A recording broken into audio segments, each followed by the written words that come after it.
یہ جیسے بھی یہ سوال ہوا نماز کے متعلق ہے، جو ہے حج، زکوٰۃ اور کلمہ اور نماز، یہ ہیں ضرورت ہے.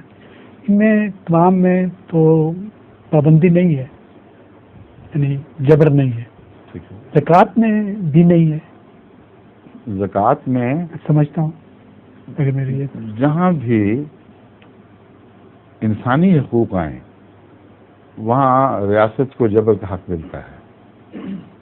جہاں الہی حقوق ہوں وہاں کوئی جبر کا حق نہیں.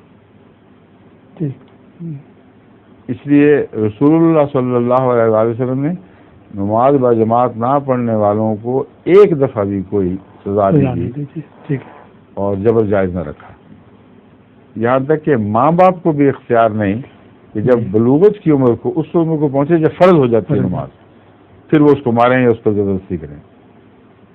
تو یہ بنیادی اصول یاد رکھنا چاہیے کہ قرآن کریم کوارشن کی اجازت وہاں دیتا ہے جہاں انسان کے حقوق کو تلف کرتا ہے. جہاں انسان ریاست کے جو بقا کے حقوق ہیں ان کو تلف کرتا ہے، اس حد تک وہاں اجازت ہوگی. اب زکوٰۃ کا ایک پہلو ہے مذہبی، ایک پہلو اس کی جو ضروریات گنوائی گئی ہیں ان میں ساری قوم کی ضروریات، اس کے دفاع کی ضروریات بھی شامل ہو گئی ہیں. تو اس پہلو سے ایک ٹیکس ہے، اور اگر اسلامی حکومت نہ ہو تو محض ایک نیکی ہے، عبادت کا ایک حصہ ہے، اور حکومت کے ان معنوں میں ٹیکس نہیں ہے جو ہم عام دنیا میں دیکھتے ہیں. اور جب اسلامی حکومت قائم ہو جائے اور زکوٰۃ پر قومی کاروبار کی بنا ہو تو اس وقت اس کی سزا ملے گی. اس لیے نہیں کہ تم خدا کی بات نہیں کر رہے ہیں، اس لیے کہ تم قوم کا حق نہیں ادا کر رہا ہے اور قوم حق رکھتی ہے کہ تمہیں سزا دے. یہ ایک یونیورسل بین الاقوامی اصول ہے جو سب دنیا تسلیم کرتی ہے.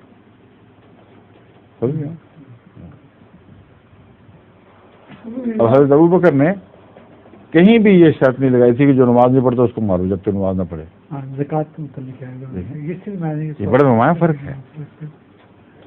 آپ رسول اللہ کی تربیت یافتہ جب جانتے تھے کہ حقوق العباد میں ہمیں حق ہے، حقوق اللہ میں ہمیں کوئی حق نہیں ہے. اس کا جو بنیاد اس کی پس منظر تھا اس سے میں واقف نہیں تھی. اور ظہور مہدی آخر زمان ہے.